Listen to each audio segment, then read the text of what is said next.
जी news के दो संपादकों की गिरफ्तारी के बाद जी न्यूज ने आज पलट जवाब दिया है। अब से बस कुछ ही देर पहले एक प्रेस कॉन्फ्रेंस शुरू हुआ है जिसमें जी प्रबंधन ने इसे पिछले 65 सालों में पत्रकारों पर दूसरा बड़ा हमला बताया है। इसे आपातकाल से उसने इसकी तुलना की। हम सीधे रुक करना चाहेंगे वहां के प्रेस कॉन्फ्रेंस पे। Let me complete my deal. Let me complete.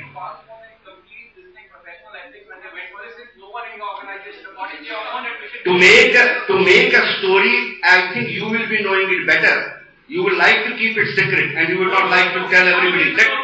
Let me complete. Can I answer one by one? Second, when you said that what you said that I'm sorry. Usually, people in the top of the network are informed when the sting operation happens. They are briefed day to day about the details. So, at what level in DTV were they aware that the sting operation is happening? Number one.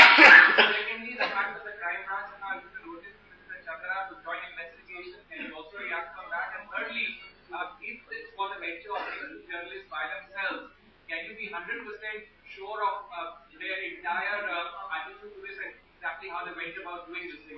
The very fact, this is what the dates are important. The events took place on, the meetings took place on, initially on 10th, which has not been recorded by them, on which day the bribe was offered. Thereafter, the meeting took place on 13th, 17th, and 19th.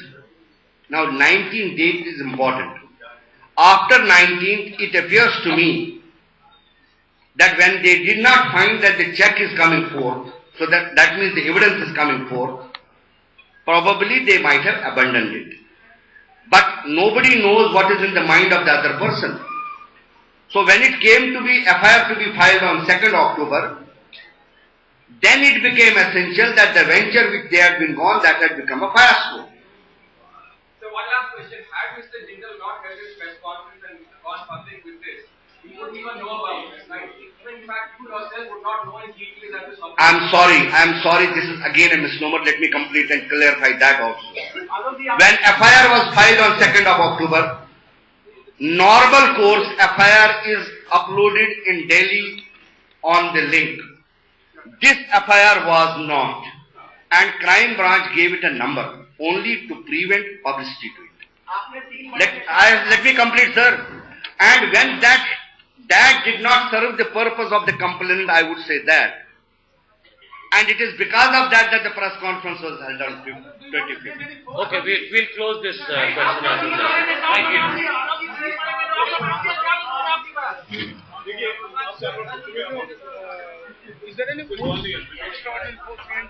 तो यहां पर अभी जी प्रबंधन ने press conference खत्म की है जिसमें उन्होंने उनके दो संपादकों की गिरफ्तारी को गैर लोकतांत्रिक करार दिया है, आपातकाल से इसकी तुलना की है और कहा कि पिछले 65 सालों में यह दूसरा बड़ा हमला है पत्रकारिता पर।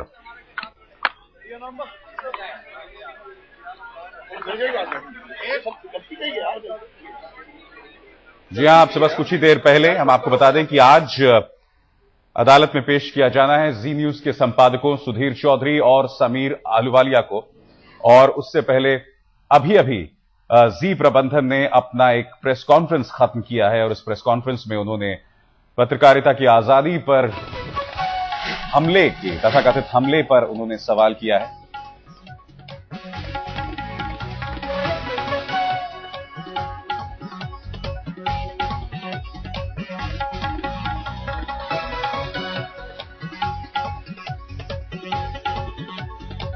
कल देर रात गिरफ्तारी हुई थी सुधीर चौधरी और समीर आहलूवालिया की, उसके बाद आज जो है ये प्रेस कॉन्फ्रेंस की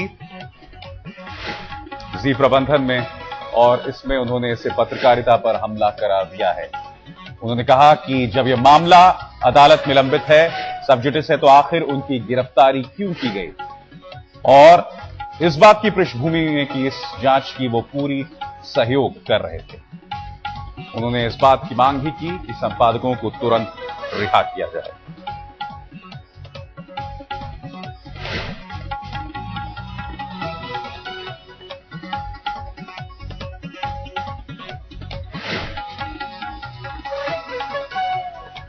आरोप यह है जी न्यूज के इन संपादकों पर कि ये खबर रोकने के लिए उन्होंने राजनेता नवीन जिंदल से पैसे मांगे। इसको लेकर एक स्टिंग भी पेश किया गया अपनी दलील को मजबूत करने के लिए। और इस स्टिंग के बारे में जी प्रबंधन का कहना है कि जब 6 घंटे की रिकॉर्डिंग थी तो आखिर सिर्फ 15 मिनट ही पेश क्यों की गए। तो इस वक्त की बड़ी खबर, संपादकों की गिरफ्तारी पर जी प्रबंधन ने अभी एक प्रेस कॉन्फ्रेंस को संबोधित किया है। हम आपको यह भी बता दें कि अब से बस कुछ ही देर बाद उन्हें साकेत में एक अदालत में पेश भी किया जाना है और इससे सीधे तौर पर पत्रकारिता पर हमला करार दिया गया।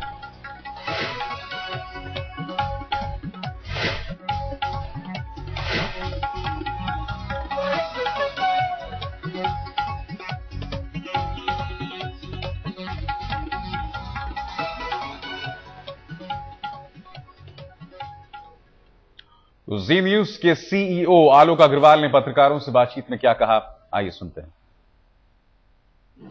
65 साल की हमारी आजादी में, हिंदुस्तान की आजादी में ये दूसरी बार सिर्फ हुआ है कि मीडिया का एक सेंसरशिप किया गया है और इस बार ही इमरजेंसी का कोई ऑफिशियल स्टैंप भी नहीं है। पिछले 2 साल में यूपीए 2 गवर्नमेंट ने कई मिस्टेक्स किए हैं और जिससे कि बहुत सारे सवाल उठे हैं उनके अगेंस्ट पब्लिक से। लास्ट इलेक्शन जो यूपी असेंबली के इलेक्शन हुए और बाकी बाय इलेक्शन हुए, उससे ये बात निकल के आ रही है कि पब्लिक में एक डिस्क्वाइट है। इसलिए कहीं किसी ने ठान लिया है कि मीडिया को इंटिमिडेट किया जाए और उससे सिचुएशन को डिफ्लेक्ट किया जाए। कल 27 नवंबर 2012 को हमारे 2 एडिटर, जी न्यूज के श्री सुधीर चौधरी और जी बिजनेस के श्री समीर आलूवालिया को अरेस्ट कर लिया गया। जी न्यूज लिमिटेड जो कि एक प्रीमियम न्यूज नेटवर्क है और हमारे 8 चैनल्स हैं, जी न्यूज, जी बिजनेस, जी न्यूज यूपी उत्तराखंड, जी 24 तास, जी 24 घंटा, जी 24 घंटालू, जी पंजाबी और जी छत्तीसगढ़, और हमारे सारे ही जर्नलिस्ट स्ट्रांगली कंडेम करते हैं ये जो अरेस्ट है ये इलीगल है और इन दोनों जर्नलिस्ट को तुरंत रिहा कर दिया गया। जी न्यूज लिमिटेड एक बहुत ही फंडामेंटल सवाल पूछा जा रहा है मिस्टर नवीन जिंदल से और उनकी कंपनीज और सहयोगी कंपनियों से, जो कि सीएजी रिपोर्ट में प्राइम एक्यूज्ड है और सीएजी एक कॉन्स्टिट्यूशनल बॉडी है mandated by the government of India. इस सीएजी रिपोर्ट के तहत मिस्टर नवीन जिंदल, उनकी कंपनियां और सहकारी कंपनियां सीबीआई के इन्वेस्टिगेशन के अंडर है और उनकी इलीगल क्राफ्टिंग की वजह से एक शरायत किया जा रहा है नवीन जिंदल की तरफ से, जो कि एक पब्लिक सर्वेंट है और मेंबर ऑफ पार्लियामेंट भी हैं और अपने कंपनियों के अलग ऑफिशियल्स के नेम लेकर वो उनको सामने पेश कर रहे हैं। उनका आखिरी मकसद यही है कि सबसे मिलकर और लाइसेंसिंग अथॉरिटी से मिलकर बहुत सारा पैसा जमा किया जाए और फाइनेंशियल गेन्स लिए जाए। सीएजी रिपोर्ट में के मुताबिक 155 कोल ब्लॉक्स जो एलोकेट हुए, उसमें से 22 कोल ब्लॉक्स नवीन जिंदल की ग्रुप कंपनीज और एफिलिएट्स को दिए गए। इससे लगता है कि सिर्फ 15% होंगे, लेकिन रियलिटी में ये almost 25% of the total quantity of the allocation हो जाता है। इससे हमारे एक्सचेकर को 45,000 करोड़ रुपए का लॉस है, या ये देखें तो मुनाफा नवीन जिंदल कंपनी को 45,000 करोड़ रुपए का है।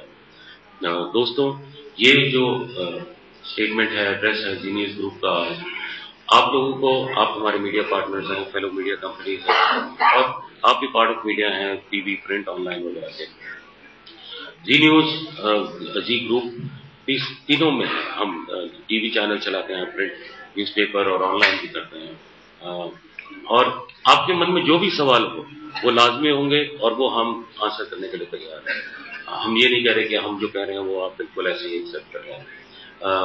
बट यहाँ पे मैं एक चीज कहना चाहूंगा कि हमारे जो पब्लिशर्स हैं जी न्यूज लिमिटेड के और मिस्टर नवीन जिंदल और उनके परिवार के 4 जनरेशन से ताल्लुकात है। जी न्यूज लिमिटेड अपने वेरियस चैनल से और हमारे न्यूज़पेपर, सहयोगी न्यूज़पेपर डीएनए के थ्रू पास में 268 फेयर और बैलेंस स्टोरीज कर चुके हैं नवीन जिंदल और उनकी कंपनीज के बारे में, कोई उनसे जाके ये सवाल पूछे कि कभी किसी भी ये स्टोरी के लिए कोई पैसा दिया गया था क्या? और जैसे कि आप जानते हैं, अब से कुछ हफ्तों पहले नवीन जिंदल ने भी प्रेस कॉन्फ्रेंस को संबोधित किया था। क्या कहा था, ये सुनते हैं।